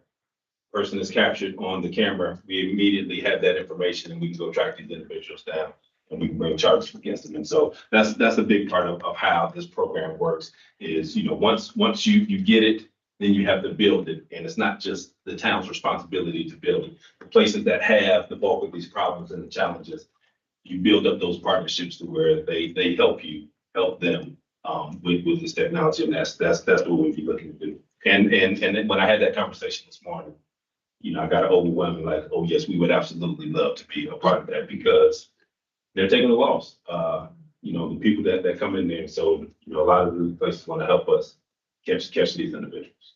Can you access the video itself, or are you just looking at the tags? Yeah, so there is no video. Yeah, there is no video to it. And so it just captures the tag. It doesn't capture the picture of who's driving anything. This is tag specific.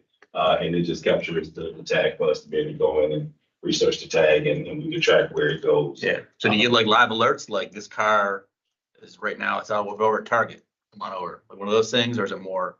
So it will alert you to what camera the tag just hit on. And so where the cameras are, if that tag is put in, so it's not something, you know, if somebody goes and commits a shoplifting at one of our stores and they have cameras there, we have to go in and we have to look and we have to find the vehicle, but there's going to be pictures of it that we have to go and look to find the vehicle that it is.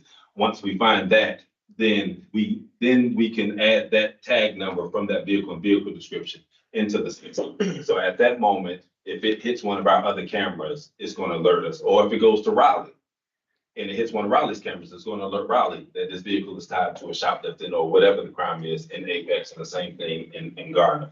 And so, you know, the big part of it is the majority of the time, like they have a vehicle description that they can give us when this person, you know, the individuals, they come do the shoplifting and then they leave. But that's all that we have is a vehicle description, and it's nothing really for us to follow up with. You see, we put the pictures out on our social media when we have still shots of the people that came in and did the theft or whatever it is. And this technology would be able to tie that vehicle description that we often get, that there's going to be a tag number that we can run and identify who owned that vehicle. And that's where our investigators, you know, pick it up from there. And once we find the people and we have still shots of them in the store, that's how you tie these people to the crimes that they commit. And then talking, you know, I talked to Raleigh Chief just a couple days ago, and they've seen some tremendous success, you know, with this technology, because it gives us information that we didn't have, or that we wouldn't have. If we'd had this deployed, you know, in our downtown area, when we had that incident on Town Hall campus, which we know a vehicle came in here and did that, we've been able to identify those individuals and catch, which we haven't been able to do to this point. So this is an ability supplemental to whatever camera system is already, so it's not just an operator, you know, bolting a new camera and plug it in, and it's basically a whole new infrastructure. So yes, it's upgrading what our capabilities are with our camera system right now. So, you know, we have some cameras that we're able to deploy in different areas, you know, when we have different crimes and stuff, but we don't, our system doesn't have the technology to do any of this stuff. And so when we have a problem area, or, you know, we're looking at different construction sites and we set up cameras in different construction sites overnight, my people, when they pull them, they have to go through and click and go through every single one to look and see if we see anything on there, where this will actually give us vehicle information that we can look up, and we can spend more time going after people as opposed to trying to identify who these people are. So just a question, so I understand. So if a vehicle is stolen from, let's just say, Cary, it's not connected to DCI, right? Or is it just based on data? Yeah, so yeah, no, this is not a DCI. This is not a DCI thing. And so Cary Division of Criminal Information. So yeah, that's the protected computer system where all information is housed.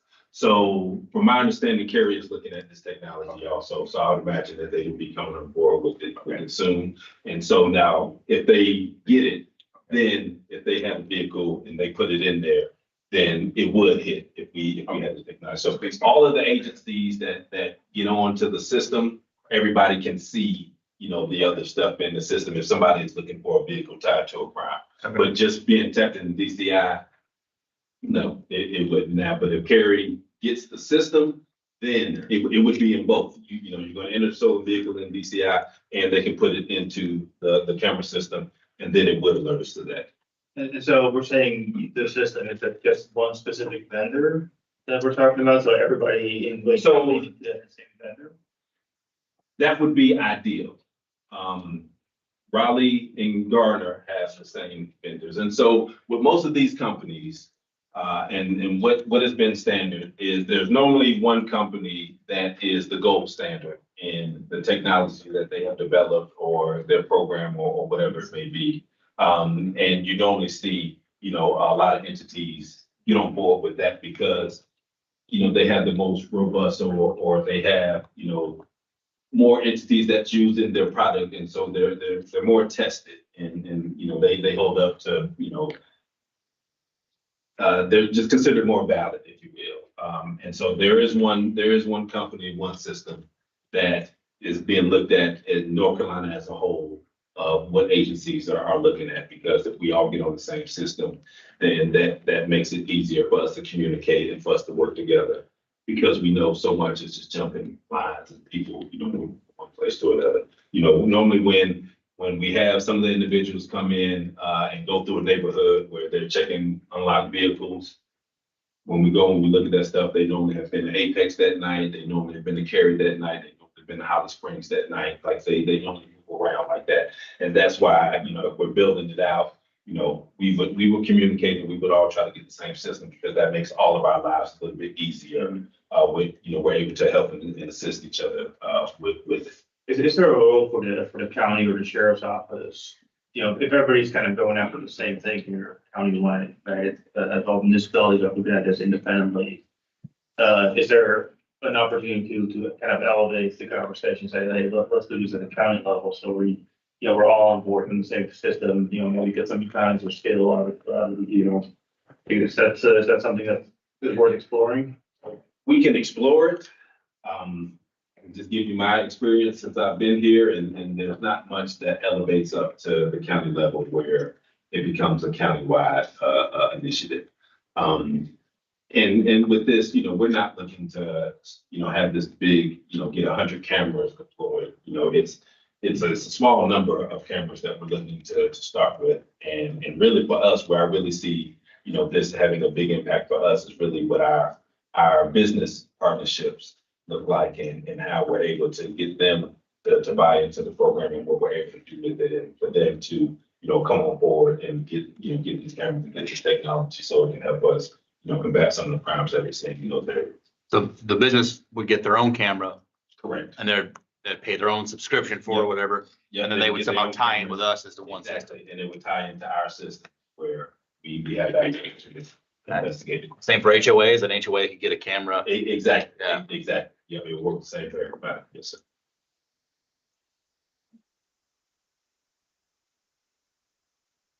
That's the dog food leavers. That's all they do. Another thing that I wanted to put on you all's radar, and what we've been working on. So me and these other area chiefs, Cary, Holly Springs, Morrisville, and Fuquay, we've been meeting and we've been talking about, joining up through an MOU to create a special response. And what these are, so we have our own special response team here in Apex. And it's our team that, are highly trained and skilled officers, to where if we had a hostage situation or a barricaded gunman, something like that, we're going to activate our special response team and they're going to come and they're going to deploy to address that situation. We started talking about, having a regional team because, one, we're lucky and we hope that it doesn't change, but we don't have a lot of those interactions. We don't have a lot of those incidents.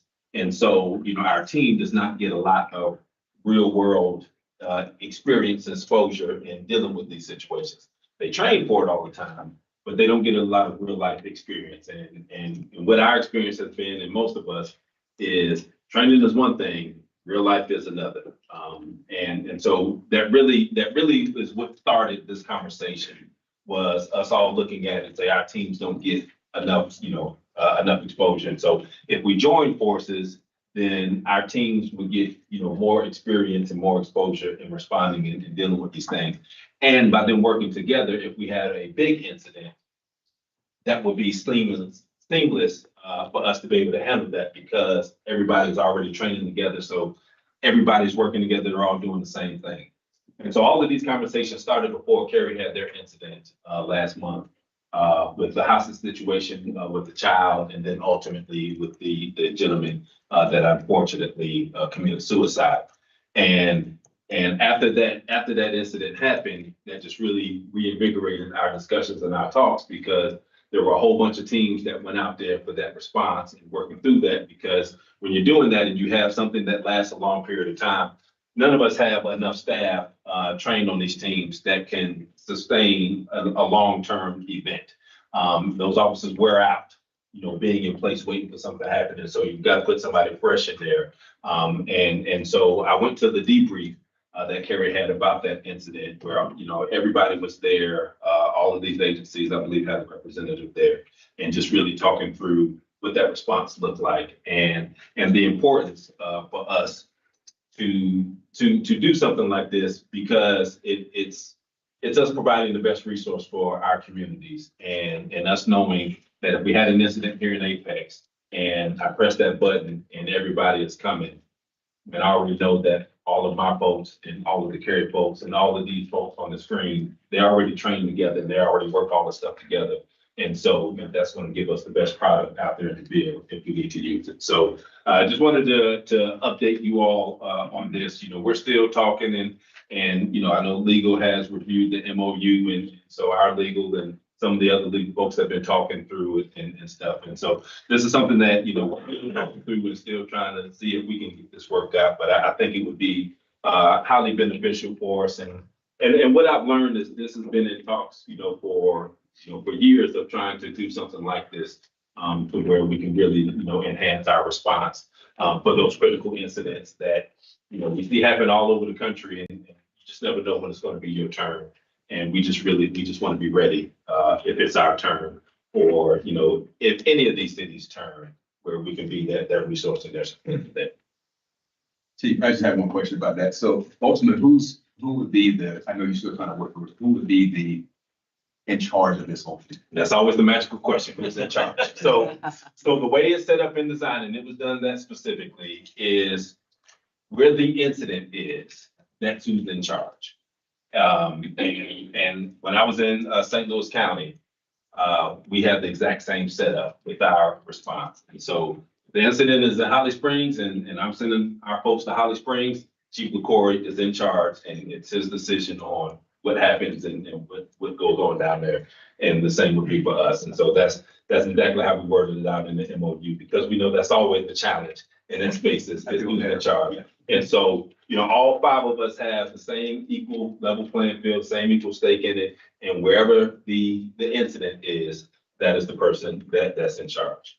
So question, if it happens in the county? County's not a part of this, so county's only, no, I'm just saying.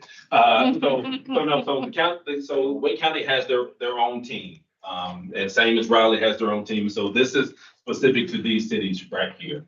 But I can tell you what would happen is, you know, so the county would respond out there and they would have the initial response and their team would be activated.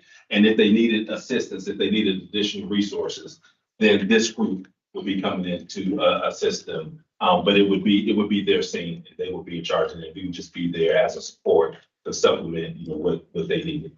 Does it work the other way around too? If we call in the county, will they come in? Absolutely. And so for Cary's incident, the county was out there, Raleigh was out there, you know, you had all these other teams that were out there. And that's the beauty of our profession. And fireworks the same way, is when there's a need and when we call, everybody is coming to help.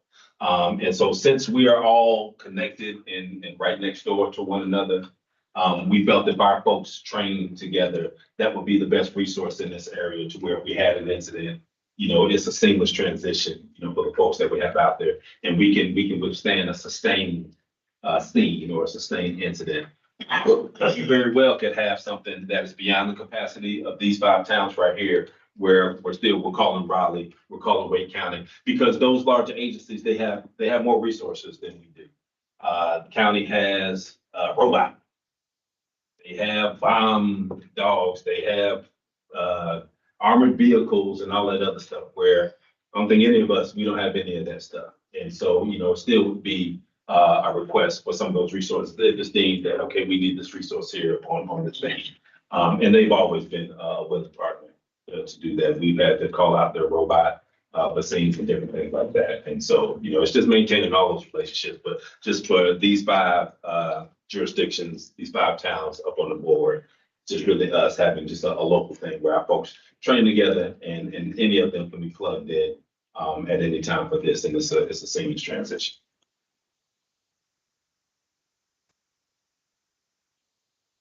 And now, I gotta go with exclusive world premiere. Who's the star? It stars you. You're right. You're in there, I saw it. It stars you.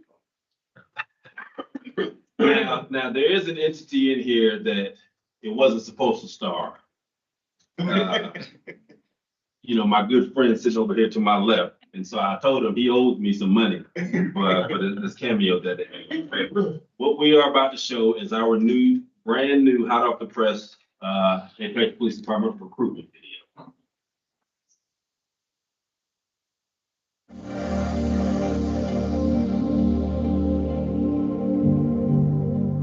This is the place you want to live, work, play, have fun, bring your family to. Everyone is friendly, then you don't feel excluded or out of place. Everyone just accepts you. Throughout my career with the Apex Police Department, I've had several positive signs, which has showed me that this was the right decision I made for not only myself, but my family. Everyone's really friendly in Apex. You can start up a conversation with anyone, anywhere, whether it's sitting at a restaurant next to you, in the park. So the community and the culture is very friendly, very open, very inviting.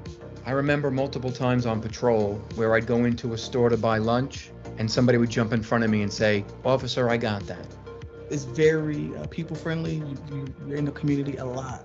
Pretty much everybody here loves the police and they respect the police. We have a great relationship with the community. So when we go to a call, there's a trust that's built. We can help them with their problems during the worst day of their life or just to give them directions to the closest gas station. The Apex Police Department, as well as the town of Apex, are very transparent. They have a lot of information on the internet. So I was able to look at the Apex Police Department and see that they had a low crime rate, that they had special units, that they had good procedures, good policies in place. I think people would most be surprised about the diversity within the police department, not only the people themselves, but the skills that all these officers have.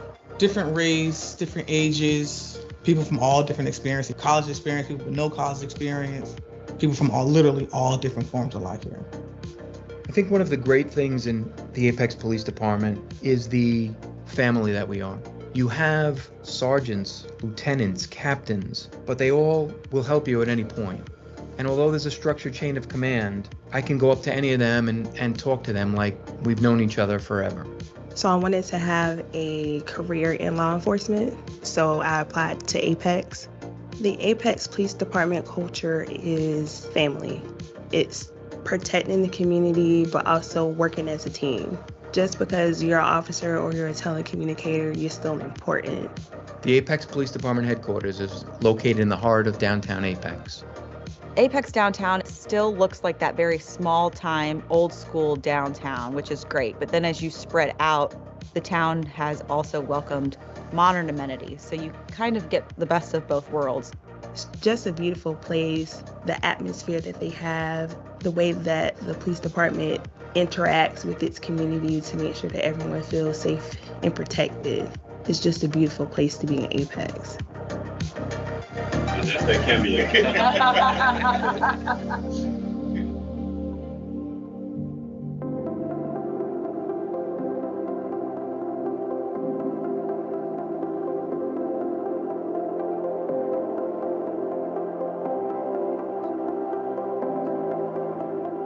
My additional training has allowed me to become a better overall officer. When I first started as an officer, it was really just answering calls for service. I didn't have any extra knowledge or education about people, cultures. Since starting here, the police department has given me so much training that I can relate to different types of people, more training and certificates so that I can better protect them, such as detecting drunk drivers, answering domestics, going to calls where someone's having a mental crisis. All those things are the training that the department has given me. I enjoy working out. I enjoy physical exercise. The Apex Police Department actually allows us to work out while on duty. We have a large gym facility with all state-of-the-art equipment that is always well maintained, and you can work out during your tour of duty.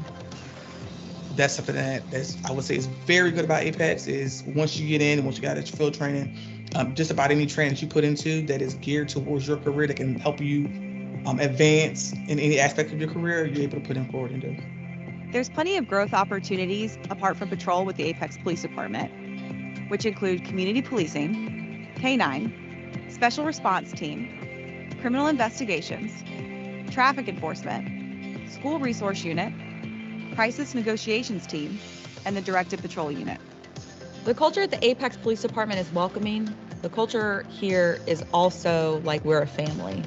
Everybody wants everybody else to succeed, and we help each other in whatever it is that we need to do in order to be a better police officer or a better person. But they're also going to push a new hire to make sure that they live up to the Apex standard, which is that we protect and serve the people of Apex to the best of our ability.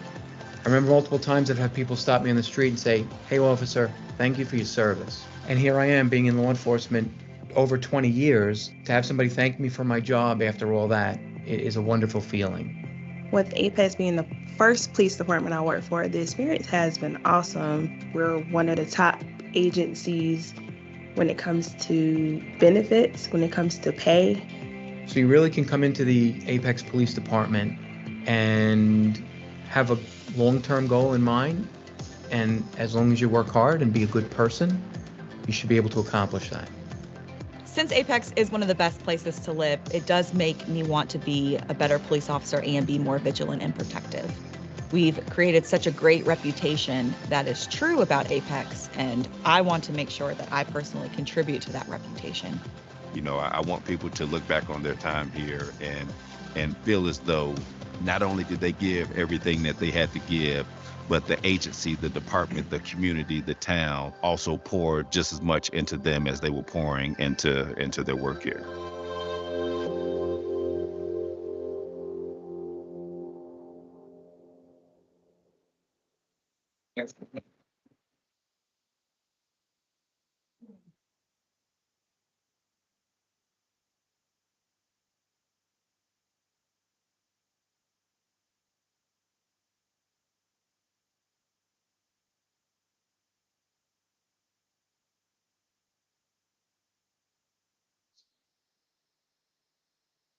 And that is the end of my presentation. Any questions? Questions? Good. Just want to say thank you to you and Chief Herman for all the work that you do and your staff. We're in good hands and I really appreciate what you do every day. Thank you so much. Thank you all. Thank you. Right. You got to leave. We got some more business. We'll take a quick recess for 10 minutes. I know, I tried, man. I tried. Yeah, my questions on that.